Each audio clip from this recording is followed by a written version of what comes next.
Hello my dear friends, आज आपण पाहतोय 11th स्टँडर्ड बायोलॉजी. लेसन आहे ह्युमन न्यूट्रिशन. त्यामध्ये आपण पाहतोय फिजिओलॉजी ऑफ डायजेशन. प्रिवियस व्हिडिओजमध्ये आपण ऑलरेडी डायजेशन कसं होतं, डायजेस्टिव्ह सिस्टम, डायजेस्टिव्ह ग्लँड्स या सगळ्यांबद्दल इन्फॉर्मेशन पाहिलेली आहे. So let us start. First of all, physiology of digestion म्हणजे काय हे आपण पाहूया.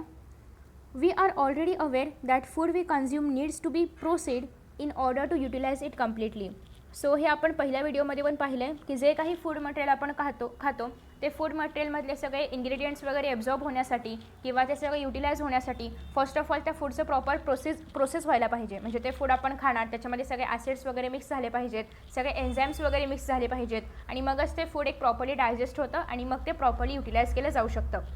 नेक्स्ट आहे physiology of digestion includes various processes involved in simplification of food. म्हणजेच काय, आपण जे फूड मटेरियल खातो तर ते कॉम्प्लेक्स असतं. कॉम्प्लेक्स म्हणजे काय, आपण चपाती खाणार, चपाती एक कॉम्प्लेक्स फूड मटेरियल आहे. ते जेव्हा आपल्या बॉडीमध्ये जाणार तेव्हा चपातीमधलं स्टार्च, कार्बोहायड्रेट किंवा इतर जे काही सगळे इन्ग्रेडियंट्स असतील, न्यूट्रियंट्स असतील ते सगळे सेपरेट होणार आणि मग त्याचं कन्वर्जन ग्लुकोजमध्ये होणार, मग ते डायजेस्ट होणार. सो ग्लुकोज एक सिम्पल फॉर्म आहे आणि चपाती एक कॉम्प्लेक्स फॉर्म आहे. सो त्या कॉम्प्लेक्सला सिम्पलमध्ये कन्वर्ट करण्याचं काम डायजेशनमध्ये केलं जातं आणि त्या सगळ्या प्रोसेसेसला आपण फिजिओलॉजी ऑफ डायजेशन असं म्हणतो. सो नेक्स्ट आहे digestion process is carried out by both mechanical as well as biochemical methods.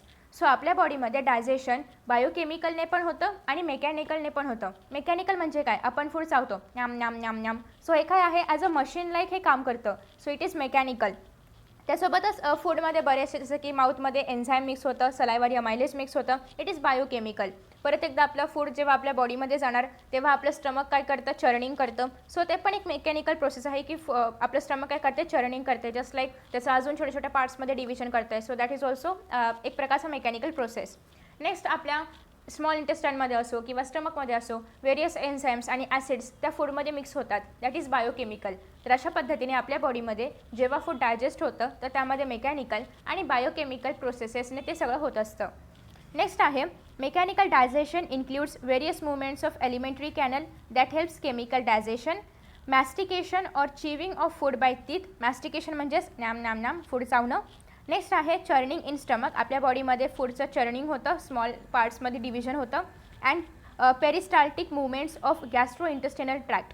पेरिस्टॅलिक movements म्हणजे काय हे आपण फर्स्ट व्हिडिओमध्ये पण पाहिलं होतं. जसं की जेव्हा सपोज की आपलं इसोफेगस आहे, या ठिकाणी दाखवलेलं आहे. सो हे जे इसोफेगस आहे यामध्ये जेव्हा फूड पार्टिकल्स किंवा फूड मटेरियल, फूड स्टफ जेव्हा येणार तेव्हा ते ॲज अ एक गोळ्याच्या फॉर्ममध्ये येणार. कारण ऑलरेडी आपलं फूड जे आपण खाल्लेलं आहे ते आपल्या माउथने छान चावलेलं आहे. त्यामध्ये सलायवारी अमायलेज मिक्स झालं आहे, त्यामध्ये थोडंसं म्युकस पण आहे. सो त्यामुळे त्या फूडचा एक बॉल तयार होतो ज्याला आपण बोलस म्हणतो. ओके. सो हा जो बॉल आहे तर हा जसं खाली येणार तसं हे जे आपलं इसोफेगस आहे तर या ठिकाणी बॉल असेल ते असं होतं. परत हा बॉल खाली आला की ते थोडं असं होतं. ओके. सो हे जे मुवमेंट्स आहेत ते बॉल जसं येईल तसं त्या ज्या मुवमेंट्स आहेत त्याला आपण म्हणतो पेरिस्टाल्टिक मुवमेंट. सो हे पण एक प्रकारचं मेकॅनिकल प्रोसेस आहे की ते फूड माउथमधून आपल्या स्टमकपर्यंत येणार आहे. ओके. नेक्स्ट आहे ओके. सो हे जे ट्रॅक्ट आहे, हे जे इसोफेगस आहे, हा पूर्ण जो ट्रॅक आहे आपल्या डायजेशनचा त्याला आपण म्हणतो gastro intestinal tract. Okay, GIT. Next आहे chemical digestion is a series of catabolic reactions that hydrolyse the food. Catabolic reactions म्हणजे काय, आपण जे फूड मटेरियल खातो ते ब्रेकडाऊन करणं याला आपण म्हणतो catabolic reactions. Okay. So next आहे let us now study the process of digestion from the point where it enters the body that is mouth. So माउथमध्ये फूड आल्यापासून पूर्ण बॉडीमध्ये ते कसं डायजेस्ट होतं, कोणते कोणते एन्झाईम्स त्यामध्ये मिक्स होतात, एन्झाईम्स कोणते आहेत हे आपण डायजेस्टिव्ह ग्लँड्समध्ये पाहिलेलं आहे थोडंसं. Okay. So let us start. Digestion in the buccal cavity. Buccal cavity म्हणजे काय, ओरल कॅव्हिटी. म्हणजे आपल्या माउथमध्ये कशा पद्धतीने डायजेशन होतं फूड मटेरियलचं. पूर्ण डायजेशन नाही होणार आहे, जस्ट काही पार्ट डायजेस्ट होणार आहे. सो ते आपण आता पाहतोय. Both mechanical and chemical digestion process take place in mouth. माउथमध्ये मेकॅनिकल पण होतं, न्याम न्याम न्याम चावणं. केमिकल पण होतं, सलायवरी अमायलेज मिक्स होणं. Mastication or chewing of food takes place with the help of teeth and tongue. Mastication म्हणजेच फूड ब्रेकडाऊन करणं किंवा चावणं. So हे कशाच्या सहाय्याने होतं, टंग आणि teeth. Okay. Teeth crush and grind the food. आपले दात काय करतात ते छान ब्रेकडाऊन करण्याचं काम करतात स्मॉल पीसेसमध्ये. टंग मॅनिपुलेट्स दी फूड आणि टंग पण ते फूड प्रत्येक ठिकाणी आपल्या दातांपर्यंत पोहोचावं, चावलं जावं हे सगळं काम पाहत असतं. Crushing of food becomes easier when it gets moisten by saliva. आता आपण कोरडं फूड इझिली चावू शकतो की सलायवासोबत मिक्स झालेलं? ऑब्वियसली सलायवासोबत मिक्स झालेलं. सो सलायवामुळे ते फूड इझिली चावणं, इझिली ते फूड ब्रेकडाऊन करणं हे सगळं होतं. नेक्स्ट आहे mucus in the saliva lubricates the food as well as it helps in binding the food particles into a mass of food called as bolus. So आपल्या माउथमध्ये as you know की saliva आहे, सलायवासोबतच mucus पण त्यामध्ये present असतं. Mucus म्हणजे काय? एक चिपचिपा पदार्थ आहे. सो या म्युकसमुळे काय होतं की सगळे जे काही फूड पार्टिकल्स आहेत ते सुटे सुटे असतात. सो त्यांचा एक गोळा तयार करण्याचं काम, जसं की लाडू बनवतो ना आपण तेव्हा ती बुंदी वगैरे असते, तर त्याप्रमाणे ते पार्टिकल्स आपल्या माउथमध्ये सगळे ब्रेकडाऊन होतात आणि त्याच्यानंतर त्याचा एक गोळा किंवा एक लाडू तयार करण्याचं काम हे म्युकस करतं. आणि तो जो लाडू छान असा गोळा आहे तर त्याला आपण बोलस म्हणणार आहोत, जे की from the mouth to the stomach जाणार आहे with the help of oesophagus. The bolus is swallowed by deglutition. Deglutition म्हणजे काय की फूड किंवा फूड मटेरियल गिळणं. ओके, याला आपण म्हणतो deglutition. The tongue presses against the palate and pushes the bolus into pharynx. So tongue काय करणार आहे? आपल्या टंगमुळे काय होतं, ते फूड सगळीकडे फिरत असतं. सो त्याचमुळे हे जे फूड आहे तर त्यात कुठे जाणार आहे? फॅरिंग्समध्ये, फॅरिंग्समधून इसोफेगसमध्ये. ओके, फॅरिंग्सचं स्ट्रक्चर तुम्हाला माहिती असेलच, फर्स्ट व्हिडिओमध्ये आपण डिस्कस केलेलं आहे की फॅरिंग्स एक कॉमन पाईप आहे की ज्यामधून एअर आणि फूड दोन्हीही पास होतं. नेक्स्ट आहे a bolus further passes to the oesophagus आणि फॅरिंग्समधून ते जातं इसोफेगसमध्ये. आता हे जे सलायवा आहे तर saliva contains 98% water and 2% other constituents like electrolytes. इलेक्ट्रोलाइट्समध्ये त्यामध्ये येणार आहे sodium, potassium, calcium, chloride, bicarbonates. हे सगळं येणार आहे कशामध्ये? इलेक्ट्रोलाइट्समध्ये, जे की असणार आहे फक्त 2%. आणि 98% काय असतं? वॉटर. त्याच्यामुळे आपण जर आपली लाळ पाहिली, सलायवा पाहिलं तर ते ॲज अ वॉटरच आहे. ओके, थोडंसं चिपचिपं असतं ते कशामुळे? त्याच्यामध्ये म्युकस वगैरे आहे त्याच्यामुळे. नेक्स्ट आहे डायजेस्टिव्ह एन्झाईम. याला आपण सलायवरी अमायलेज असं म्हणतो की ज्यामध्ये 98% वॉटर आहे आणि 2% ऑफ इलेक्ट्रोलाइट्स आहेत. The only chemical digestion that takes place in mouth is by action of salivary amylase. आपल्या माउथमध्ये जे काय थोडंफार डायजेशन होतं तर ते कोणामुळे होतं? फक्त आणि फक्त सलायवरी अमायलेजमुळे. हे सलायवरी अमायलेज काय करतं की आपल्या माउथमध्ये जे पण आपण फूड मटेरियल चावत असू तर त्या फूड मटेरियलमध्ये जर कार्बोहायड्रेट किंवा स्टार्च असेल तर त्या स्टार्चचं कन्व्हर्जन माल्टोजमध्ये करण्याचं काम कोण करणार आहे? Salivary amylase. Okay, so conversion of starch into maltose हे कोण करतं? Salivary amylase. जसं की तुम्ही जर पाहिलं असेल, हे एक्झाम्पल मी प्रिव्हियस व्हिडिओमध्ये पण दिलं होतं. आपण भाकरी खात असू, भाकरी खात असताना ज्वारीची असो किंवा कोणतीही असो, तर ज्वारीची भाकरी खात असताना आपण जर खूप वेळ ती भाकरी किंवा तो घास चावत असू तर तो घास थोड्या वेळाने गोड लागायला लागतो. सो तो गोड का लागतो? तर भाकरीमध्ये जे काय स्टार्च आहे तर ते स्टार्च सलायवरी अमायलेजमुळे माल्टोजमध्ये कन्वर्ट होतं आणि त्याच्यामुळे ती भाकरी गोड लागते. माल्टोज याला स्वीट टेस्ट असते, गोड चव असते, सो त्याच्यामुळे ते गोड लागतं. Okay, so around 30% of starch जे काय त्या फूड स्टफमध्ये 30% स्टार्च आहे तर त्याचं डायजेशन सलायवरी अमायलेज थ्रू माउथमध्येच होतं. ओके, आणि ते कशामध्ये कन्वर्ट होतं? माल्टोजमध्ये, आणि मग ते आपल्या बॉडीमध्ये जातं डायजेस्टेड झालेलं. आणि उरलेलं जे काही 70% स्टार्च डायजेस्ट करायचं राहिले तर ते पुढे फर्दर प्रोसेसमध्ये डायजेस्ट होतं. ओके, सो सलायवरी अमायलेजचा pH खूप महत्त्वाचा आहे, जो की आहे 6.8 pH आहे. म्हणजे थोडंसं ॲसिडिक आहे हे, म्हणजे एवढं पण नाही, एकदम थोडंसं ॲसिडिक आहे. नेक्स्ट आहे स्टार्चचं कन्व्हर्जन माल्टोजमध्ये. स्टार्च हे काय आहे? पॉलिसेकराइड आहे. तुम्ही बायोमॉलिक्युल्समध्ये पाहिलं असेल पॉलिसेकराइड म्हणजे काय, तर या स्टार्चचं कन्व्हर्जन केलं जातं माल्टोजमध्ये. माल्टोज हे डायसेकराइड आहे. ओके, आणि हे कसं आहे? पॉलिसेकराइड आहे. So next after that next आहे की सलायवा ऑल्सो कंटेन्स लायझोझोम्स. आता आपण पाहिलं सलायवामध्ये सलायवरी अमायलेज असतं. दुसरी गोष्ट आहे त्याच्यामध्ये लायझोझोम्स पण असतात. लायझोझोम्स का असतात? तर it acts as an antibacterial agent that prevents infection. So आपल्या माउथमध्ये कोणतंही इन्फेक्शन होऊ नये यासाठी लायझोझोम्स असतात, जे की ॲज अ अँटीबॅक्टेरियल म्हणून काम करतात. The bolus further passes through the oesophagus by peristalsis. Peristalsis म्हणजे काय? त्या मुवमेंट्स, जसं की आपण पाहिलं होतं, जसं फूड मटेरियल त्या इसोफेगसमधून खाली येईल त्याप्रमाणे ते इसोफेगस काम करणार आहे. नेक्स्ट आहे समटाईम्स रिगर्जिटेशन म्हणजे काय? जे आपण फूड मटेरियल खातोय ते बाहेर येणं म्हणजे ओमेटिंग होणं, उलटी होणं. Or vomiting takes place due to reverse spasmodic peristalsis. जर हे पेरिस्टल्स जे की असे खाली होत आहेत, लेट मी शो यू, हे जर पेरिस्टल्स असे खाली होत आहेत ज्याप्रमाणे फूड मटेरियल येईल त्याप्रमाणे, हे जर उलटं व्हायला लागलं, रिव्हर्स व्हायला लागलं तर यामुळे काय होतं? वॉमिटिंग होतं. So food from the oesophagus enter stomach. या इसोफेगसमधून फूड कुठे येणार आहे? या स्टमकमध्ये येणार आहे. ओके, आणि त्यानंतर नेक्स्ट आहे the gastro oesophageal sphincter controls the passage of food into stomach.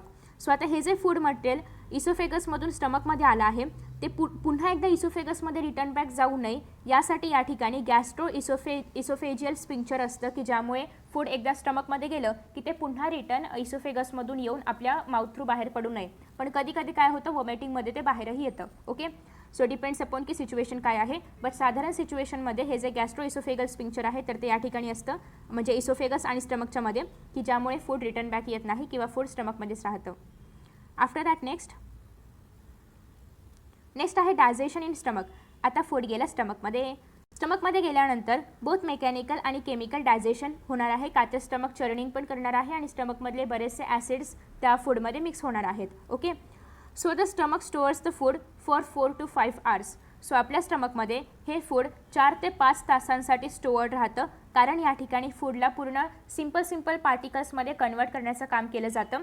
आणि स्टमक कुठे स्टोअर राहतं या बॉडीमध्ये कारण तुम्ही मगाशी म्हणजे प्रिव्हियस व्हिडिओमध्ये पाहिलं असेल की स्टमकचे 4 पार्ट्स असतात. हे फंडस, या ठिकाणी कार्डियक, या ठिकाणी बॉडी आणि या ठिकाणी pyloric. So basically stomach mostly बॉडीमध्ये स्टोअर राहतं किती तासांसाठी 4 ते 5 तासांसाठी. त्याच्यानंतर नेक्स्ट आहे thick muscular wall of stomach helps churning process. या ठिकाणी चर्निंग करण्यासाठी कोण हेल्प करतं जे मस्क्युलर वॉल आहे स्टमकचं तर ते churning further breaks down the food particles and also helps in thorough mixing of gastric juices with food.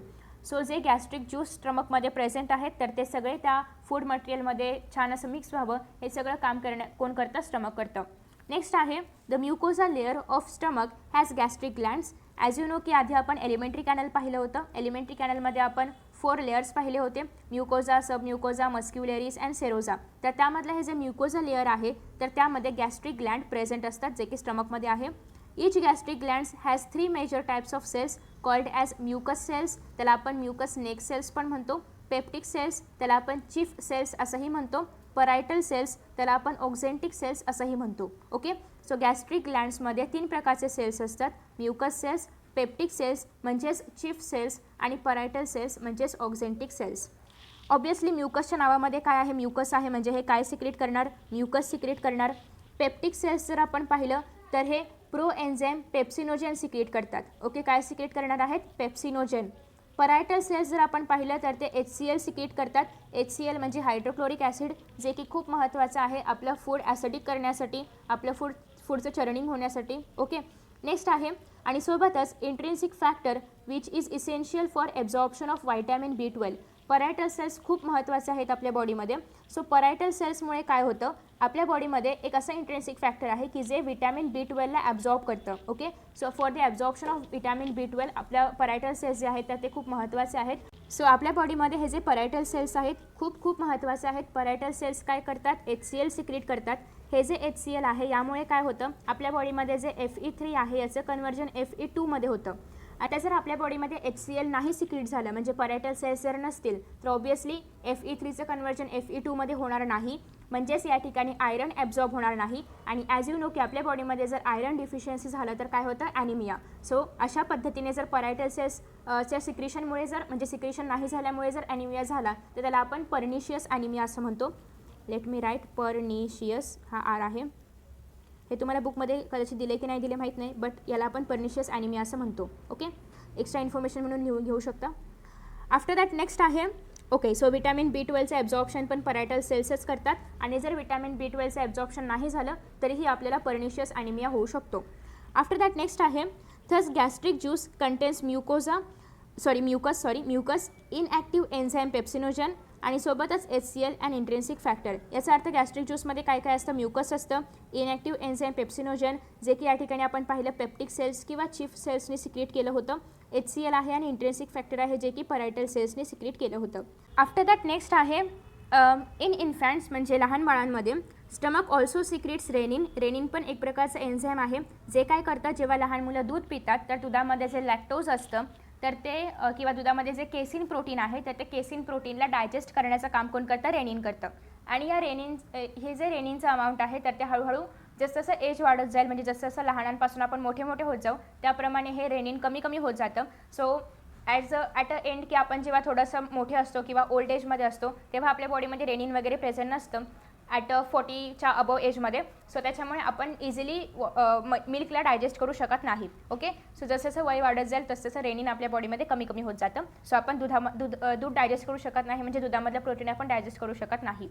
Next आहे mucus protects the inner lining of stomach from HCl present in gastric juice. As you know की आपल्या gastric ज्यूसमध्ये काय आहे, HCl आहे.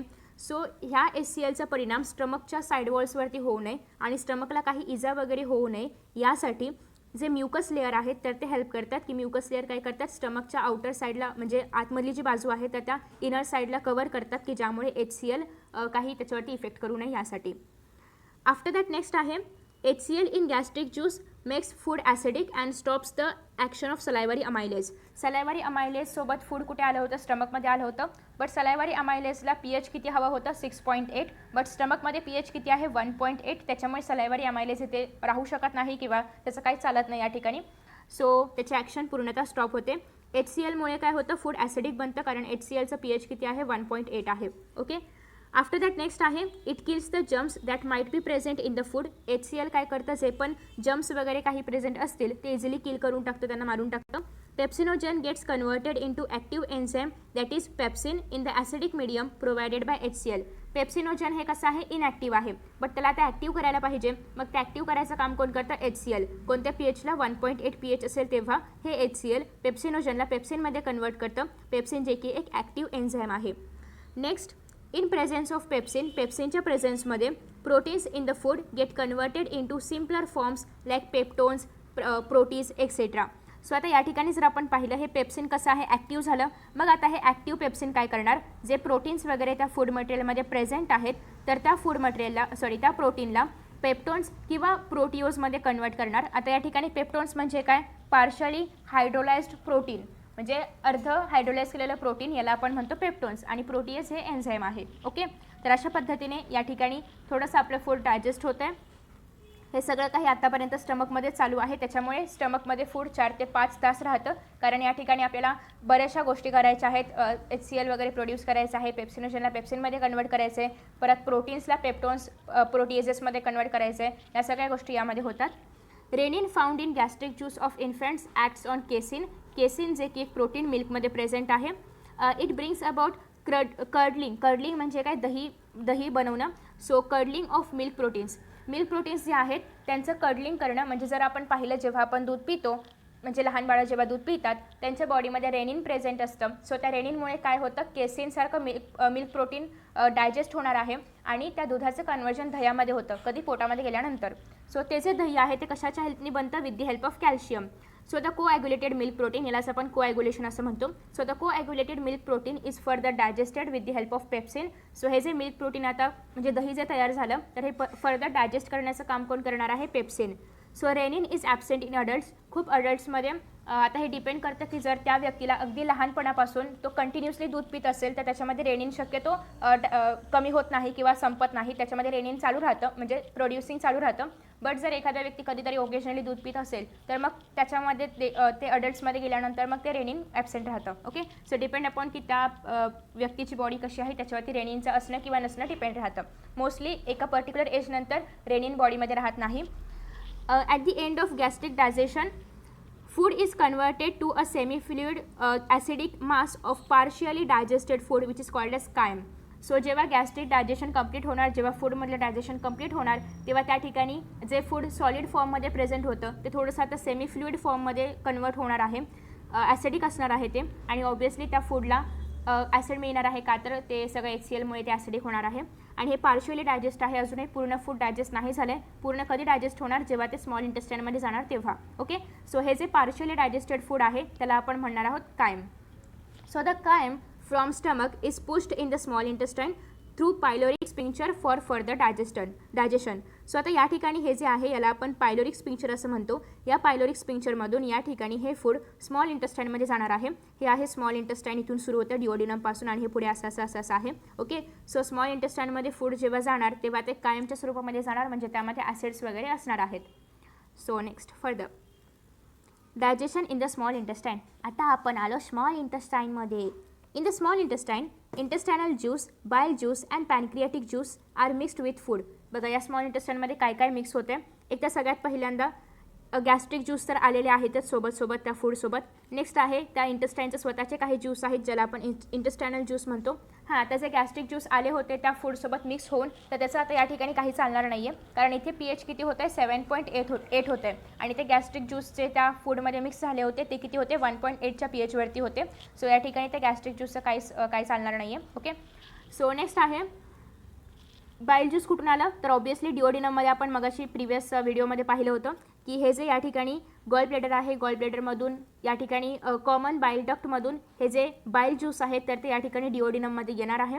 सोबतच पॅनक्रियासमधून पण pancreatic juices या ठिकाणी सगळं काही डिओडिनममध्ये येणार आहे आणि फूडमध्ये मिक्स होणार. ओके, सो अशा पद्धतीने या फूडमध्ये सगळं जे काही ज्यूस बीस आहे ते सगळे मिक्स झालेले आहेत. Peristaltic movements of muscularis layer help in proper mixing of digestive juices in chyme. So आता हे सगळे डायजेस्टिव्ह ज्यूस त्या कायम म्हणजे काय गॅस्ट्रिक ज्यूसमध्ये मिक्स झालेलं ते जे पार्शली डायजेस्टेड फूड आहे तर ते त्या फूडमध्ये हे सगळं मिक्स करण्याचं काम कोण करतं, जे मस्क्युलरिस लेअर्स आहेत तर ते त्यांच्या पेरिस्टाल्टिक मुवमेंट्स म्हणजे ते हळूहळू ते सगळं मिक्स करायचं काम करणार आहेत. नेक्स्ट आहे bile juice and pancreatic juice are poured in duodenum through hepato pancreatic duct. Hepato pancreatic duct म्हणजे काय, ज्या ठिकाणी पॅनक्रियाटिक डक्ट आणि हेपॅटिक डक्ट एकत्र येतात त्याला आपण म्हणतो हेपॅटो पॅनक्रियाटिक डक्ट आणि या कॉमन डक्टमधून हे सगळे ज्यूस म्हणजे पॅनक्रियाचे आणि बाईल ज्यूस डिओडिनममध्ये एंटर होणार आहे. ओके, सो नेक्स्ट आहे bile juice is dark green coloured fluid that contains bile pigments called as bilirubin and biliverdin. Okay, so हे जे बाईल ज्यूस आहे तर त्यामध्ये ते डार्क ग्रीन कलरचं असतं आणि सोबतच त्याच्यामध्ये बाईल पिगमेंट्स, बाईल सॉल्ट्स वगैरे असतात, कोलेस्ट्रॉल असतं, फॉस्फोलिपिड असतं. बाईल पिगमेंट कोणते कोणते आहेत, बिलिरुबिन आणि बिलिवर्डिन. आणि बाईल सॉल्ट्स कोणते कोणते आहेत, या ठिकाणी सोडियम गायकोकोलेट आहे आणि सोडियम टॉरोकोलेट आहे, कोलेस्ट्रॉल आहे, फॉस्फोलिपिड आहे. बाईल does not content any digestive enzyme. हे खूप महत्त्वाचं आहे की बाईलमध्ये कोणतंही एन्झाईम नसतं, फक्त बाईल ज्यूसमध्ये पिगमेंट्स, सॉल्ट्स, कोलेस्ट्रॉल, फॉस्फोलिपिड एवढंच असतं, कोणतंही एन्झाईम नसतं. सो नेक्स्ट आहे bile salts neutralize the acidity of chyme and make it alkaline. So bile salts जे आहेत म्हणजे सोडियम ग्लायकोकेलेट वगैरे हे काय करतात की जे फूड स्टमकमधून आले ते कसं आहे ॲसिडिक आहे, त्याला आपल्याला काय करायचं आहे अल्कलिन करायचं आहे. सो त्याला अल्कलिनमध्ये कन्वर्ट करायचं काम करतात न्यूट्रलाइज करून. नेक्स्ट आहे it brings about emulsification of fats. सोबतच स्मॉल इंटेस्टाईनमध्ये जे बाईल ज्यूस आलेलं आहे त्याच्यामुळे काय होतं, जे फॅट्स प्रेझेंट आहेत त्या फूड मटेरियलमध्ये त्याचं इमल्सिफिकेशन होतं म्हणजे थोडक्यात डायजेशन होतं. नेक्स्ट आहे it also activates lipid digesting enzymes or lipase. आणि सोबतच लिपिडला ॲक्टिवेट करण्याचं काम पण कोण करणार आहे, बाईल ज्यूसच करणार आहे, बाईल सॉल्ट करणार आहे. सो बाईल सॉल्टमुळे काय होणार आहे, लिपिड्स जे प्रेझेंट आहेत तर त्यांना डायजेस्ट करणारं लायपेज एन्झाईम ॲक्टिवेट होणार. ओके, बाईल पिगमेंट इम्पार्ट कलर टू फिसल मटेरियल. फिसल मटेरियल म्हणजे काय, जे मटेरियल आपल्या बॉडीमधून बाहेर जाणार आहे तर त्या मटेरियलला कलर देण्याचं काम कोण करतं, बाईल पिगमेंट करतं. सो त्या मटेरियलला बाईल पिगमेंटकडून कलर मिळतो. ज्याप्रमाणे बाईल पिगमेंट एक्सेस असेल कलर त्याप्रमाणे येणार, बाईल मटेरियल कमी असेल बाईल पिगमेंट कमी असेल त्याप्रमाणे कलर त्या फिसल मटेरियलला येणार आहे. ओके, फिसल मटेरियल म्हणजे वेस्ट मटेरियल. नेक्स्ट आहे pancreatic juice secreted by pancreas contain pancreatic amylase, lipase and inactive enzymes that is trypsinogen and chymotrypsinogen. So पॅनक्रियामधून जे काय पॅनक्रियाटिक ज्यूस आले त्यामध्ये काय काय होतं, तर सगळ्यात महत्त्वाचं पॅनक्रियाटिक अमायलेज होतं, लायपेज होतं जे की लिपिडला डायजेस्ट करण्याचं काम करणार आहे, इनॅक्टिव्ह एन्झाईम्स होते ट्रिप्सिनोजन आणि कायमोट्रिप्सिनोजन. हे सगळं खूप खूप खूप महत्त्वाचं आहे. आणि सोबतच त्यामध्ये न्यूक्लियस पण असतं. न्यूक्लियस म्हणजे काय, the enzymes that digest nucleic acids. आपल्या बॉडीमध्ये जे काही न्यूक्लिक ॲसिड्स येतात तर त्या न्यूक्लिक ॲसिडला डायजेस्ट करण्याचं काम न्यूक्लियस करतं. सो 1, 2, 3, 4, 5 अराउंड 5 एन्झाईम्स प्रेझेंट आहेत या ठिकाणी पॅनक्रियाटिक ज्यूसमध्ये. नेक्स्ट आहे the intestinal म्युकोजा secrets digestive enzymes. आता हे जे इंटेस्टायनल म्युकोजा आहे, फूड कुठे गेलेलं आहे, स्मॉल इंटेस्टाईनमध्ये. सो इंटेस्टायनल म्युकोजा काय करतं, डायजेस्टिव्ह एन्झाईम्सला सिक्रेट करतं. The goblet cells of mucosa produce mucus. आता गोबलेट सेल्स म्हणजे काय, एक सिंगल युनिसेल्युलर म्हणजे युनिसेल आहे, ते सिंगल सेल्ड पार्टिकल आहे की जे काय करतं आपल्या बॉडीमध्ये म्युकस सिक्रेट करायचं काम करतं. नेक्स्ट आहे mucus plus intestinal enzymes together constitute intestinal juice or succus entericus. So सकस इंटेरेसस काय आहे की हे एक लास्ट मटेरियल म्हणजे लास्ट एन्झाईम आहे की जे काय करणार आहे, जे कॉम्प्लेक्स अजूनही जे कॉम्प्लेक्स पार्टिकल्स आहेत त्यांना एकदम सिम्पलमध्ये कन्वर्ट करायचं काम करणार आहेत succus entericus. Okay, so the intestinal juice contains various enzymes like dipeptidase, lipase, disaccharides etcetera. So याच्यामध्ये बरेचसे एन्झाईम्स अजूनही आहेत. नेक्स्ट आहे both pancreatic and intestinal lipase initially convert fats into fatty acids and diglycerides. So pancreatic आणि lipase जे पण आहेत, pancreatic किंवा इंटेस्टायनल, कारण इंटेस्टाईनमध्ये पण लायपेज आहे आणि पॅनक्रियामध्ये पण लायपेज होतं. सो हे दोन जे लायपेज आहेत ते काय करतात, सगळ्यात पहिल्यांदा फॅट्सला फॅटी ॲसिड्समध्ये आणि डायग्लायसिराइड्समध्ये कन्वर्ट करतात. डायग्लायसिराइड्स आर फर्दर कन्वर्टेड टू मोनोग्लायसिराइड्स. मग डायचं मोनोमध्ये, म्हणजे हळूहळू स्टेप बाय स्टेप होतं आहे. आधी फॅट्सला फॅटी ॲसिड्समध्ये आणि डायग्लायसिराइड्समध्ये कन्वर्ट केलं. मग डायग्लायसिराइड्सचा सिम्पलेस्ट फॉर्म म्हणजे काय, मोनोग्लिसराइड्समध्ये कन्वर्ट केलं by removal of fatty acid from glycerol. आता हे मोनोग्लायसिरॉइड्समध्ये कसं कन्वर्ट झालं, तर जेव्हा आपण डायग्लायसिराइड्समधून फॅटी ॲसिड जेव्हा आपण रिमूव्ह करणार आहोत ग्लिसरॉल्समधून, तेव्हा या ठिकाणी मोनोग्लायसिरॉइड्स तयार होणार आहे. ओके, सो मोनोग्लायसिराइड्स तयार झाला म्हणजे आता हे एकदम सिंपल फॉर्ममध्ये कन्वर्ट झालेलं आहे. The mucus and bicarbonates present in pancreatic juice protect the intestinal mucosa and provide alkaline medium for enzymatic action. So जे म्युकस आणि बायकार्बोनेट्स पॅनक्रियाटिक ज्यूसमध्ये प्रेझेंट होते त्यामुळे एकतर इंटेस्टायनल म्युकोजा त्याला प्रोटेक्शन मिळणार आहे आणि सोबतच ते जे फूड आहे त्याला आता अल्कलाइन करण्याचं काम करणार आहे. आधी बाईल सॉल्ट्सने केलं होतंच, पण अजून त्याला अल्कलाइन करण्याचं काम होणार आहे. का तर त्याच्यामध्ये प्रॉपरली एन्झायमॅटिक सगळे ॲक्शन्स व्हावेत यासाठी. Submucosal Brunner's gland help in the action of goblet cells. आता हे ब्रुनर्स ग्लँड कुठे असतं, डिओडिनममध्ये. डिओडिनमच्या सबम्युकोझामध्ये ब्रुनर्स ग्लँड प्रेझेंट असतं, जे की गोबलेट सेल्स प्रॉपरली ॲक्शन करावं यासाठी हेल्प करतं. नेक्स्ट आहे most of the digestion gets over in small intestine. So जर आपण पाहिलं तर स्टमकपेक्षा किंवा लार्ज इंटेस्टाईनपेक्षा सगळ्यात जास्त ॲब्झॉर्प्शन किंवा डायजेशन कुठे होतं, स्मॉल इंटेस्टाईनमध्ये होतं, कारण या ठिकाणी लिपिड्स ब्रेकडाऊन होत आहेत आणि बाकी सगळे जे काही मटेरियल आहे, कार्बोहायड्रेट वगैरे, न्यूक्लियस म्हणजे न्यूक्लिक ॲसिड्स, सगळं काही या ठिकाणी ब्रेकडाऊन होतं आहे. नेक्स्ट आहे let us study the action of pancreatic and intestinal secretion in sequential manner. So आता आपण हे जे पॅनक्रियाटिक ज्युसेस आहेत आणि सोबतच इंटेस्टिनल सिक्रिशन आहे यांचा आता आपण अभ्यास करणार आहोत.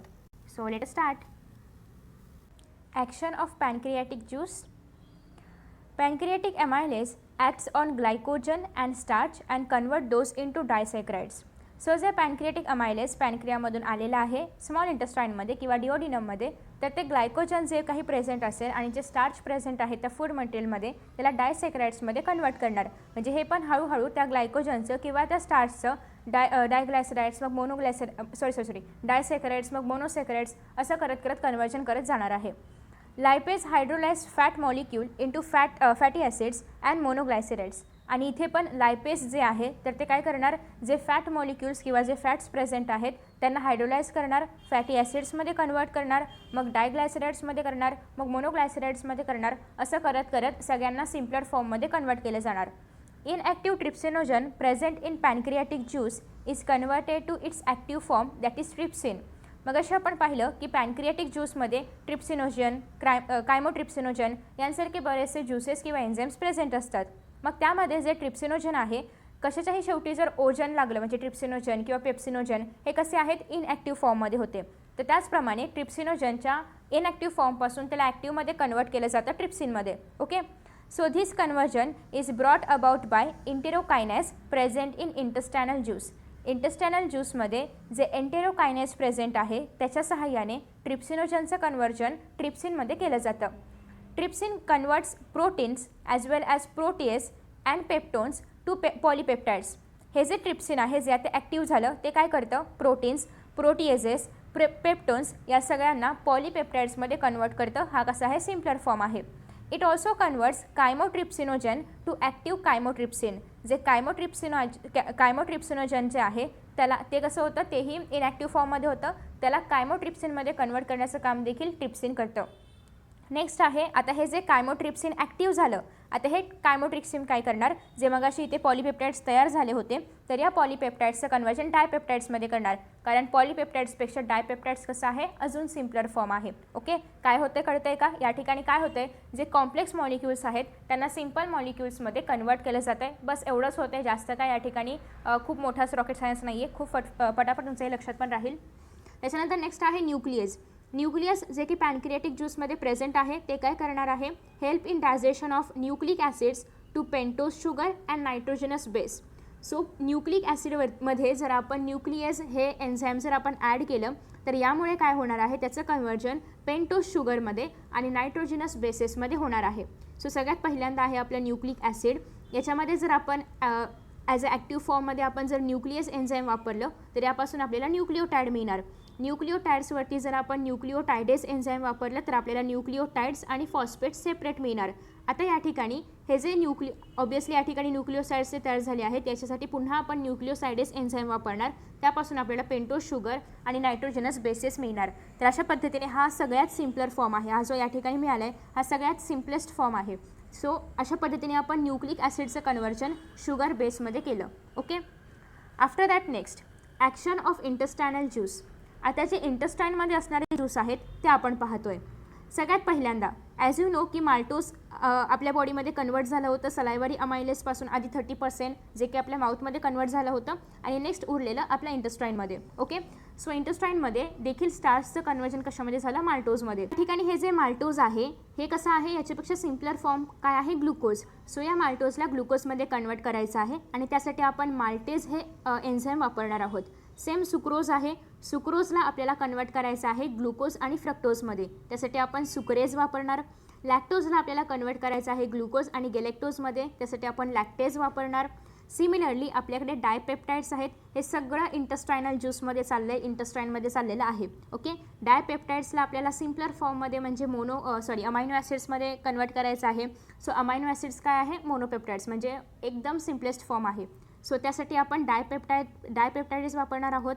इमल्सिफाईड फॅट्स आहेत, यांना आपल्याला परत सिम्पलर फॉर्ममध्ये कन्वर्ट करायचं आहे. याच्यामध्ये आपण लायपेज एन्झाईम टाकणार. यापासून आपल्याला फॅटी ॲसिड्स आणि मोनोग्लायसेराइड्स मिळणार जे की एकदम सिम्पलेस्ट फॉर्म आहे. Okay. So conversion of proteins into amino acids, fats to fatty acids and monoglycerides, nucleic acids to sugar and nitrogenous base and carbohydrates to monosaccharides marks the end of digestion of food. आणि हे असं सगळं आपल्याला मिळालं माल्टोजपासून glucose, सुक्रोजपासून glucose आणि fructose, डायपेप्टाइड्सपासून अमायनो ॲसिड्स, फॅट्सपासून मोनोसॅकराइड्स आणि फॅटी ॲसिड्स, हे सगळे आपल्याला सिम्पलेस्ट फॉर्म मिळाले की या ठिकाणी आपलं डायजेशन संपलं. मग आता काय करायचं, आता ॲब्झॉर्प्शन. सो डायजेशन आता या ठिकाणी झालेलं आहे. पूर्ण आपलं जे फूड मटेरियल आहे ते सगळं सिम्पलेस्ट फॉर्ममध्ये डायजेस्ट झालेलं आहे. So food is now called as chyle. So at the end of digestion जे मटेरियल तिथे राहिलेलं आहे म्हणजे सगळं डायजेस्ट झाल्यानंतर जे आवश्यक मटेरियल राहिलेलं आहे त्याला आपण म्हणणार आहोत काईल. ओके. सो मग असे होतं कायम. कायम म्हणजे काय, ज्या ठिकाणी गॅस्ट्रिक ज्यूस आणि आपलं फूड मटेरियल मिक्स झालेलं आहे, acidic food material, partially digested food material, त्याला आपण कायम म्हणत होतो. आणि आता फुल्ली डायजेस्टेड फूड मटेरियल आणि हे अल्कलाईन आहे याला आपण काईल म्हणतोय. Okay. So kyle is an alkaline slurry which contains various nutrients and it is ready for absorption. The nutrients are absorbed and undigested remains are transported to large intestine. So आता या ठिकाणी काय होते की आपल्या इंटेस्टाईनमध्ये, स्मॉल इंटेस्टाईनमध्ये हे सगळं सुरू होतं. आता याच्यामध्ये हे जे काईल आहे त्यामधले जे महत्त्वाचे न्यूट्रियंट्स आहेत, ग्लुकोज, फ्रक्टोज, सुक्रोज नाही, fructose, glucose, galactose, amino acids, monoglycerides, हे सगळे जे इम्पॉर्टंट न्यूट्रियंट्स आहेत तर ते ॲब्झॉर्ब केले जातात. आणि जे नको असलेलं त्यामध्ये मटेरियल आहे, जे अनवॉन्टेड वेस्ट आहे, तर तेच फक्त लार्ज इंटेस्टाईनमध्ये पाठवलं जातं. महत्त्वाचे इन्ग्रेडियंट्स लार्ज इंटेस्टाईनमध्ये पाठवले जात नाहीत, ते तिथे स्मॉल इंटेस्टाईनमध्ये ॲब्झॉर्ब होतात. फक्त जे अनवॉन्टेड मटेरियल आहे तेच लार्ज इंटेस्टाईनमध्ये पाठवलं जातं. ओके. ते कसं पाठवतात, कुठल्या पार्टमध्ये पाठवतात हे आपण फर्स्ट व्हिडिओमध्ये पाहिलं आहे. सो आता जे अनवॉन्टेड सबस्टन्सेस होते तर ते गेलेले आहेत कुठे, लार्ज इंटेस्टाईनमध्ये. मग आता लार्ज इंटेस्टाईनमध्ये काय करायचं, ॲब्झॉर्प्शन तर आपण केलेलं आहे, तरी पण त्या ठिकाणी पण प्रोसेस होते. कोणती आहे ते आपण बघूया. Remember, mucosa of large intestine produces mucus but no enzyme. जे लार्ज इंटेस्टाईनचा म्युकोजल लेअर आहे तर ते म्युकस सिक्रेट करतं, पण कुठल्याही प्रकारचं एन्झाईम सिक्रेट करत नाही आहे. का नाही करत, गरजच नाही आहे ना, कारण आपलं फूड डायजेस्ट झालं आहे, एब्झॉर्ब झालं आहे. आता फक्त वेस्ट मटेरियल आहे. आता वेस्ट मटेरियलला एन्झाईम देऊन काय करायचं, काहीच नाही. सो त्याच्यामुळे या ठिकाणी कोणतेही एन्झाईम सिक्रेट होत नाही, फक्त म्युकस सिक्रेट होतं. मग म्युकस का होतं, कारण तुम्ही जर या ठिकाणी पाहिलं तर ते जे अनवॉन्टेड मटेरियल आहे त्या अनवॉन्टेड मटेरियलला लार्ज इंटेस्टाईनमध्ये गेल्यानंतर पुढे बराचसा पल्ला गाठायचा आहे. पूर्ण त्याला let me show U D diagram. हां. सो इथे लार्ज इंटेस्टाईनमध्ये गेल्यानंतर तुम्ही जर पाहिलं तर इथून इथे जायचं आहे, इथून इथे जायचं आहे, ट्रान्सवर्स कोलॉनमध्ये, डिसेंडिंग कोलॉनमध्ये. सो एवढा सगळा डिस्टन्स जर त्याला कापायचं असेल तर काहीतरी त्याला सरकतं काहीतरी पाहिजे ना. सो हे म्युकस काय करतं, त्याला वरपर्यंत घेऊन जाणं, इकडे घेऊन जाणं, इकडे घेऊन जाणं, हे सगळं काम करत असतं. आणि त्यामुळे म्युकस खूप खूप इम्पॉर्टंट आहे. ते पूर्ण फिसल मटेरियल किंवा ते अनवॉन्टेड मटेरियल पूर्ण लार्ज इंटेस्टाईनमधून रेक्टमपर्यंत येईपर्यंत. Okay. So after that next, अरे कुठं गेलं रे, हां आलं. सो नेक्स्ट आहे some carbohydrates and proteins do enter the large intestine. आता एवढंसं काही ॲब्झॉर्प्शन डायजेशन करूनही काही जे आगाऊ कार्बोहायड्रेट्स आणि प्रोटीन्स आहेत ते तसेही त्या अनवॉन्टेड सबस्टन्समध्ये, अनवॉन्टेड मटेरियल थ्रू लार्ज इंटेस्टाईनमध्ये आले.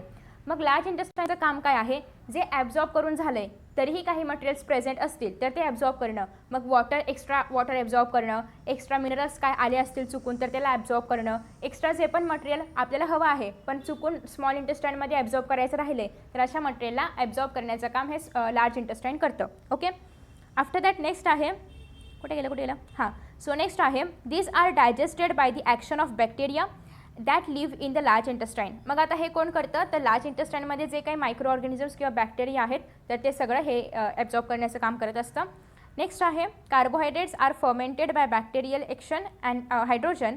जे याच्यामध्ये कार्बोहायड्रेट प्रेझेंट असेल तर त्याला त्याचं फर्मेंटेशन करण्याचं काम केलं जातं. फर्मेंटेशन कोण करतं, बॅक्टेरियाज करणार आहेत आणि त्याच्यामध्ये आपल्या बॉडीमध्ये जे पण हायड्रोजन प्रेझेंट आहे लार्ज इंटेस्टाईनमध्ये तर ते करणार आहे. नेक्स्ट आहे carbon dioxide and methane gas are produced in colon. So colon म्हणजे काय, let me draw here colon. Okay. So अशा पद्धतीने ते एक स्ट्रक्चर आहे लार्ज इंटेस्टाईनचं. सो हे जे आहे याला आपण असेंडिंग कोलॉन म्हणतो, याला आपण ट्रान्सवर्स कोलॉन म्हणतो, याला आपण डिसेंडिंग कोलॉन म्हणतो. ओके. सो अशा पद्धतीने आहे आपलं लार्ज इंटेस्टाईन.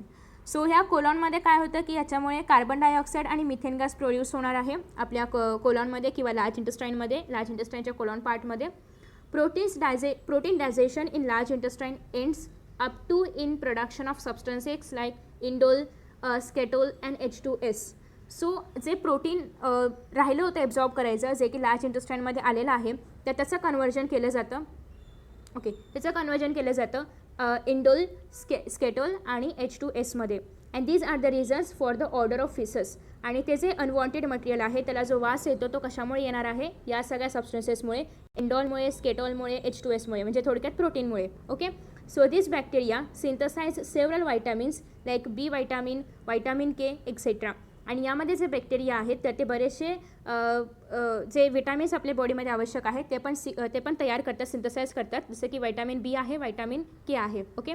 सो व्हायटामिन बी आणि व्हायटामिन के हे कोण सिक्रेट करतात, बॅक्टेरिया देखील सिक्रेट करतात. सो हे महत्त्वाचं आहे. सिक्रेट म्हणजे सिंथसाइज करतात, सिक्रेट नाही करत, सिंथसाइज करतात. ओके. नेक्स्ट आहे it is essential that the digestive enzymes and juices are produced in sequential manner and at a proper time. Obviously आपल्या बॉडीमध्ये जे काही डायजेस्टिव्ह एन्झाइम्स तयार होतात, सिक्रेट होतात, तर ते सगळे त्यांचं एक प्रॉपर सिक्वेन्स आहे की आधी सलायवरी अमायलेज माउथमध्येच सिक्रेट होणार, मग नेक्स्ट बॉडीमध्ये आल्यानंतर आधी स्टमकमधलेच एन्झाइम सिक्रेट होणार, मग लिव्हर, पॅनक्रिया आणि त्याच्यानंतर ते स्मॉल इंटेस्टाईनमध्ये जाणार. सो हे सगळं ठरलेलं आहे. असं आहे का की सगळ्यात पहिल्यांदा फूड आलं की स्मॉल इंटेस्टाईनमध्ये जातं, मग स्टमकमध्ये येणार, मग लार्ज इंटेस्टाईनमध्ये, असं काय आहे का, तर नाही. ते ठरलेलं आहे, त्याचप्रमाणे फूड जात असतं आणि त्याचप्रमाणे त्याला एन्झाइम्स मिळत असतात. This secretion are under neuro hormonal control. मग हे कसं कळतं, कारण आपल्या बॉडीला कसं कळणार की हा बाबा आता फूड तोंडामध्ये आलेलं आहे, आता सलायवरी अमायलेज सिक्रेट करायचं, मग फूड स्टमकमध्ये गेलं की जे पण गॅस्ट्रिक ॲसिड्स असतील, गॅस्ट्रिक ज्युसेस असतील ते सिक्रेट करायचे. हे कसं आपल्या बॉडीला कळतं, तर ते आपल्या बॉडीपर्यंत पसरवायचं काम करतं न्यूरो हॉर्मोनल कंट्रोल. हे सगळं कोणाच्या अंडर होत असतं, न्यूरो हॉर्मोनल कंट्रोलच्या अंडर होत असतं. सपोज की कधी कधी आपण आपला छान असा आवडता पदार्थ असतो, जो काही तुमचा आवडता पदार्थ असेल तो इमॅजिन करा.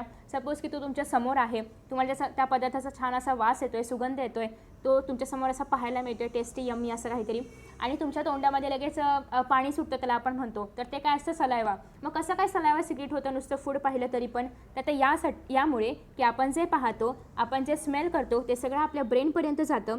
ब्रेनपर्यंत गेल्यानंतर आपल्या बॉडीमध्ये जे नर्व्स आहेत, नर्व सेल्स आहेत, त्यांना इन्फॉर्मेशन मिळते की अरे ते बघा फूड आलं आहे, आता आपल्याला खायचं आहे, असं त्याला सिग्नल्स मिळतात आणि त्यामुळे आपल्या माउथमध्ये लगेच सलायवा सिक्रेट होतं.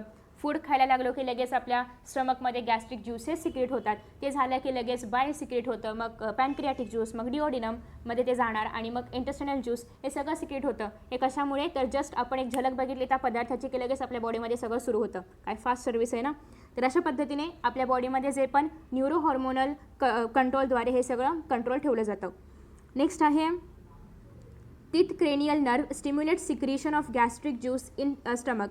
जसं की आपल्यामध्ये जे टीथ क्रेनियल नर्व आहेत, आपल्या पूर्ण माउथमध्ये पण क्रेनियल नर्व्स आहेत, तर ते काय करतात, ते स्टिम्युलेशन पाठवतात किंवा ते सांगतात अरे फूड येते लवकर गॅस्ट्रिक ज्यूस सिक्रेट करा, असं होते गॅस्ट्रिक ज्यूस सिक्रेट करतात.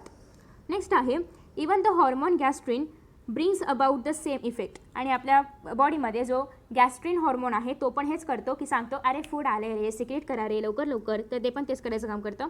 नेक्स्ट आहे you must have experienced hunger pangs at your regular meal times. कधी कधी तुम्ही हेही पाहिलं असेल की तुम्हाला मध्येच कधीतरी भूक लागते किंवा मध्येच कधीतरी तुम्हाला भूक लागत नाही, एन्झायटीमध्ये वगैरे. सो हे सगळं असं कधी कधी होत असतं. मग हे का बरं होत असतं, तर इंटेस्टायनल म्युकोजा प्रोड्युसेस हॉर्मोन लाईक सिक्रिटीन. आपलं जे इंटेस्टायनल म्युकोजा आहे ते काय करतं, सिक्रिटीन सोबतच कोलेसायस्टोकायनिन हे सगळे हॉर्मोन्स रिलीज केले जातात आणि गॅस्ट्रिक इनहिबिटेटिंग पेप्टाइड, ज्याला की आपण GIP म्हणतो, हे सगळे हॉर्मोन्स सिक्रेट केले जातात. Secretin inhibits secretion of gastric juice. आपल्या स्टमकमध्ये जो गॅस्ट्रिक ज्यूस सिक्रेट होतो त्याला सिक्रेट करण्याचं किंवा त्याला ऑर्डर देण्याचं काम कोण करतं, दॅट इज सिक्रिटीन. ओके, सिक्रिटीनमुळे ते काय होतं, सिक्रेट व्हायला स्टार्ट होतं.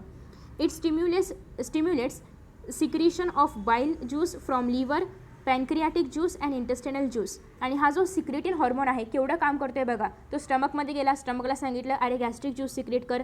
नेक्स्ट त्यानं लिव्हरला सांगितलं किंवा गॉल ब्लॅडरला सांगितलं अरे बाईल ज्यूस. मग त्याने पॅनक्रियाला जाऊन सांगितलं अरे पॅनक्रियाटिक ज्यूस. मग त्याने इंटेस्टाईनला जाऊन सांगितलं अरे इंटेस्टायनल ज्यूस सिक्रेट कर. सो अशा पद्धतीने याने एवढं सगळं काम केलं. CCK म्हणजे काय, कोलेसायटोकायनाइन.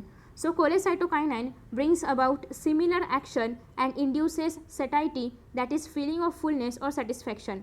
कधी कधी तुम्ही पाहिलं असेल की तुम्ही फूड मटेरियल खाल्ल्यानंतर एका पर्टिक्युलर वेळेला असं वाटतं की नाही यार बस आता पोट भरलं. सो हे जे पोट भरणं आहे हे कोणामुळे आपल्याला कळतं, ड्यू टू CCK आपल्याला न्यूरॉन्स थ्रू असं पाठवतो की अरे बस किती खाशील, आणि मग आपल्याला कळतं की आपण जास्तच खातोय, सो आपण आता थांबलं पाहिजे. ओके, सो ही जी सटायनिटीची फिलिंग आहे म्हणजे आता बस झालं आता थांबवायला पाहिजे, हे CCKमुळे आपल्याला कळतं. नेक्स्ट आहे पण हे कधी कळणार, जेव्हा तुम्ही छान त्या खाण्याकडे त्या पोटाकडे लक्ष देऊन खात असाल तेव्हा. जर तुम्ही मस्त आरामात रमतगमत TV बघत खात असाल तर ते पोट कितीही ओरडलं तर तुम्हाला काहीच फरक पडणार नाही आहे. सो त्याच्यामुळे छान आपले जे पूर्वज आहेत ते सांगून गेलेले आहेत की जेवताना TV पाहू नये, तर आम्ही कुठे आहेत तर आम्ही पाहतच खातो. सो नेक्स्ट आहे GIP also inhibits gastric secretion. आणि जे GIP आहे, GIP म्हणजे कोण, VIP, that is gastric inhibiting peptide. Okay, so GIP जे आहे तर ते देखील गॅस्ट्रिक सिक्रिशन करायला इनिबेट करतं. इनिबेट म्हणजे काय, सांगते की अरे बा कर आता सिक्रिशन कर. Okay, so like that. So finally संपलं रे. तर अशा पद्धतीने आपण काय पाहिलं होतं आजच्या व्हिडिओमध्ये, फिजिओलॉजी ऑफ डायजेशन आपण कंप्लीट केलेलं आहे. नेक्स्ट व्हिडिओमध्ये आपण पाहणार आहोत ॲब्झॉर्प्शन, एसिमिलेशन अँड इजेशन कशा पद्धतीने आपल्या बॉडीमध्ये होतं. So bye, thank you so much, see you in next video. Tata.